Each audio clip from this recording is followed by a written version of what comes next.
because the mother took medication for a long time during her pregnancy. Her daughter was born with skin that was completely snow white all over. This strange, unusual white skin quickly made her the freak of the entire village. Even her own father couldn't accept a daughter like this, and every single day he would beat her with a whip. Living in this environment of constant abuse, Anna slowly began to lose her sanity, until one day, she chose to flee the village. After she collapsed in a forest, she was spotted by a handsome, wealthy young man, who took her back to his home. It turned out the man's parents had already passed away, leaving him this hotel, and once he learned that Anna had run away from home, he set her up in one of the rooms. He even gave her a special gift. This was the very first present she'd ever received in her life, and it was a beautiful piece of jewelry, no less. And so, in the days that followed as the two lived together, Anna finally felt what it was like to be loved. Her soft, pale skin drew the man in deeply. There, inside that dim hotel, the two of them quickly fell into a relationship. Soon after, the man had to travel to the city for work. Anna was still lost in this romance.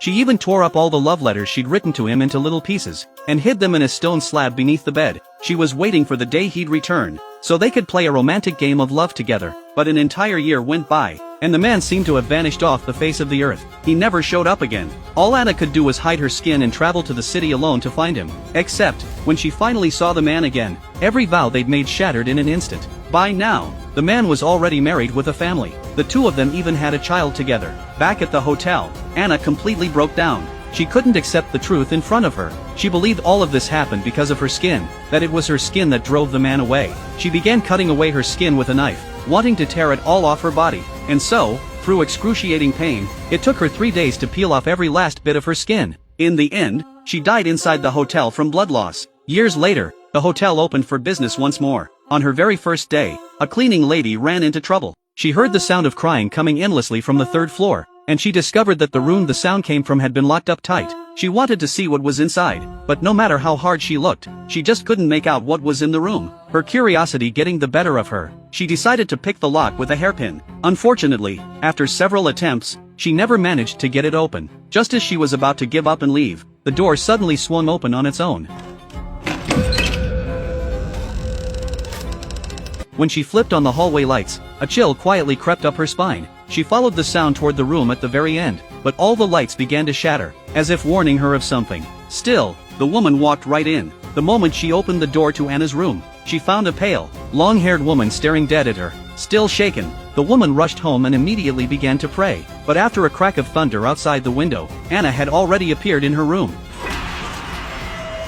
The woman sensed something was wrong behind her, but in the blink of an eye, Anna vanished again. Feeling the waves of cold sweeping through the room, the woman quickly hid under her covers. But when she poked her head out again, Anna was crawling across the ceiling.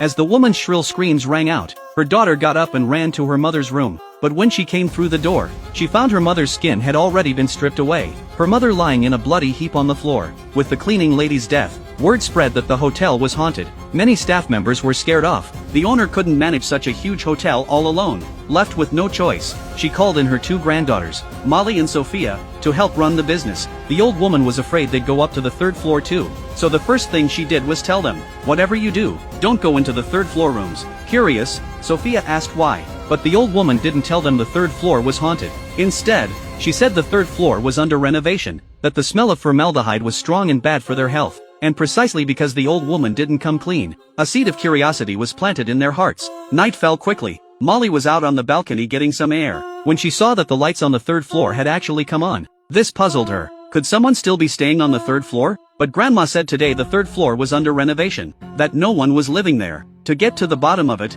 Molly went to the 3rd floor door. The moment she arrived, she heard a woman crying. She wanted to go in and look, but the door was locked. So Molly found a hammer and smashed the lock right off. Then she walked to the room at the very end of the hall and pushed the door open. And Molly saw that white-haired ghost woman. She assumed the woman was a hotel guest, so she politely apologized and backed out. At this point, Molly still had no idea that whoever laid eyes on this white ghost would be dead within 3 days. And from that day on, the strange things began. The next morning, Molly came to work at the hotel as usual. That's when she saw a police officer questioning her grandmother. And Molly actually knew this officer. It was her ex-boyfriend, Bud. Before Molly could even ask why Bud was there, the phone at the front desk suddenly rang. The caller claimed they needed a towel, and insisted Molly deliver it personally. But when Molly brought it up, that familiar sound of crying started up from inside the bathroom. Molly thought, could the 3rd floor guest be in there? But when Molly pushed open the bathroom door, she was shocked to find no one inside at all. Right then, the phone in the room suddenly rang. Halo? Kalau aku tidak ada di kamar mandi. That eerie voice terrified Molly so much she hung up immediately. Then she called the front desk. Ratih, di kamar 13 ada tamunya tidak? Kamar itu kosong, Bu. Molly knew something was very wrong. She got ready to run, but could she really get away? Molly's terrified screams drew Bud to her. By now Molly was practically scared out of her wits, shouting that there was a ghost in the room. As a cop, Bud of course didn't believe her, so he pushed the door open to check, but by now the room had returned to normal, as if everything Molly had just been through was nothing but a hallucination. That's when Bud explained why he'd come. It turned out the cleaning lady's bizarre death had alarmed the police station, so they'd sent Bud to investigate the truth behind it. Based on the statement from the cleaning lady's daughter, he found that her death was connected to this place. Before she died, the cleaning lady had told her daughter she'd encountered a strange white-haired figure in the hotel, so Bud concluded her death had to be tied to that white-haired woman on the 3rd floor. Bud confronted the hotel owner. Who exactly was that woman on the 3rd floor? Seeing she couldn't hide it anymore, the owner had no choice but to come clean. It turned out that a few years back, she'd taken over the hotel from her late son, Alan. Back then the hotel was still run down, so the owner planned to renovate it and reopen. But while a repairman was installing a light bulb, he suddenly heard a woman crying from inside a room. Driven by curiosity, he opened the 3rd floor door that should never have been opened, and saw a woman with a full head of white hair. 3 days later, he was found dead in his home. That eerie scene terrified the hotel owner. She quickly brought in a local exorcist to cleanse the place, but to her surprise, the master just stood at the door and reached out his hand to sense it, then immediately declared he was no match for this ghost. Still, the master gave her one solution: never open that door. As long as you don't provoke the ghost, she won't come out. For the sake of reopening and making money, the owner decided to hide the fact that the hotel was haunted, and simply sealed off the 3rd floor. But she never expected an employee to barge in, and she certainly never expected her granddaughter to barge in too. Now Molly only had 3 days to live.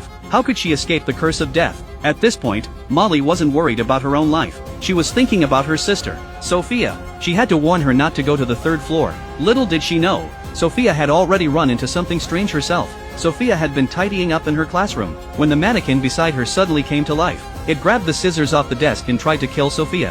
Luckily Sophia was quick on her feet and narrowly escaped, but her screams drew her teacher and classmates over. Terrified, Sophia pointed at the classroom and said there was a ghost inside. But when they went in, the classroom had returned to normal. Still, Sophia was so shaken she went straight home. Molly learned about Sophia's ordeal at school from the teacher. She asked Sophia if she'd gone into that 3rd floor room. Through her tears, Sophia said that last night she'd heard someone crying on the 3rd floor, and her curiosity got the better of her, so she went in to look. Molly nearly broke down. Now both sisters were cursed, and they only had 3 days left to live. That's when Bud suggested they find that same master from years ago. Maybe he had a way to break the curse. But when they found the master, he told them that to break the curse, the only way was to destroy the ghost. But there was one condition to destroying her: they had to know the ghost's name. Only by knowing her name could they treat the problem at its root. So Molly and Bud rushed back to the hotel. They rallied everyone to dig through the hotel's history, trying to find some clue about the ghost. But they searched deep into the night and didn't find a single lead. With only 2 days and 5 hours of life left, Molly made a bold decision.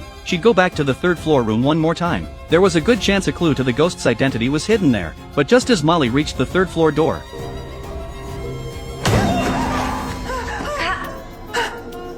it turned out to be Bud and Sophia. Molly laid out her thinking. Selama ini, tidak ada yang pernah masuk ke kamar itu, hanya sampai depan pintu ini saja.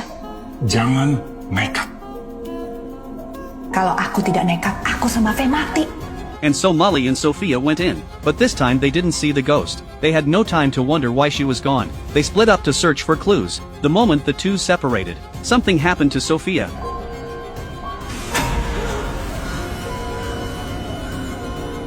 Meanwhile, Molly found a scrap of torn paper under the bed. On it were written the words "an angel." Right then, a dull thudding sound came through. Molly followed it, only to find her sister slamming her head against a door. One look and it was clear: Sophia was possessed by the ghost. Molly rushed forward to stop her. Feel my pain. The possessed Sophia tried to strangle Molly. Molly fought desperately and barely broke free. Then Sophia leapt up and clung to the wall like Spider-Man. At that same moment, Bud, who was outside, heard the screams and rushed into the room to help. With Bud's help, the ghost finally left Sophia's body. But the next second, the ghost suddenly appeared before all three of them and spoke that eerie line. scaring the three of them into fleeing the room. The next day arrived. Now the two sisters had only 2 days of life left. Molly quickly found Bud to figure out a plan. That's when the hotel owner suddenly walked over and said that while cleaning today, they'd found a scrap of torn paper under the bed in every single room. Molly immediately realized these had to hold information about the ghost's identity. After they pieced them together, they found it was a love letter. Judging from the contents, this love letter had been written by the ghost to Alan. Even though they now knew the ghost had a connection to Alan, they still didn't know her name. Luckily, at the bottom of the letter there was a small line of text, mentioning a place called Ma Family Village. Could the white-clad ghost have been born in Ma Family Village? So Molly and Bud set off without delay. Following the address, they found Ma Family Village, a remote village that took real effort to locate. They asked the village chief about the situation, but when the chief learned why they'd come, he told them very firmly that there was absolutely no one with white hair in their village. But as a cop, Bud saw right through the chief's lie. In other words, the chief was hiding the truth. So in the dead of night, the two of them snuck into the chief's house to look for clues about the white-haired ghost. To their surprise, there was actually a portrait of the white-haired ghost hanging in the chief's home. Just then, the chief's wife walked in and told them the girl in the painting was her daughter, Anna. Anna couldn't bear the villagers' scorn and fled the village. There had been no word of her ever since. Now knowing part of the truth, Molly and Bud hurried back to the hotel. Because today was already the third day, they didn't have much time left to live. Molly told the master the white-haired ghost's name. The master sat cross-legged before the haunted room, lit 3 sticks of incense, and planted them in the paper bearing Anna's name. With everything ready, he began his ritual. And then the master saw everything Anna had gone through in life. Now knowing the truth, the master told the two of them that the only way to deal with Anna now was to heal her broken heart and dissolve her resentment. Something Alan left behind in life might just do it. But right then, Anna suddenly let out a roar. The master rushed forward to subdue her.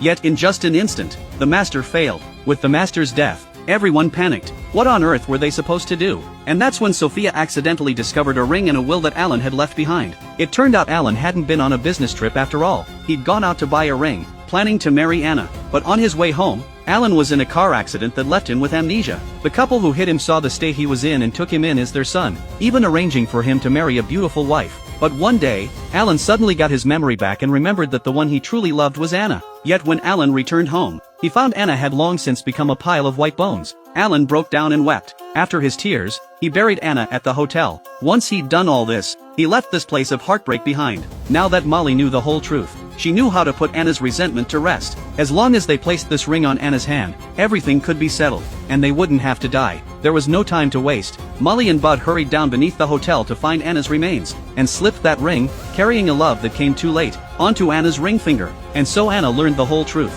She had wronged Alan. Her resentment finally faded away. In the end, even her soul dissolved into mist and vanished. Molly and Bud had done it. The curse that had haunted the hotel for years finally found release with that long overdue wedding ring. The deepest resentment is born from broken love. And in the end, only pure love can soothe it. That's all for today's story. I'm Jack. See you next time.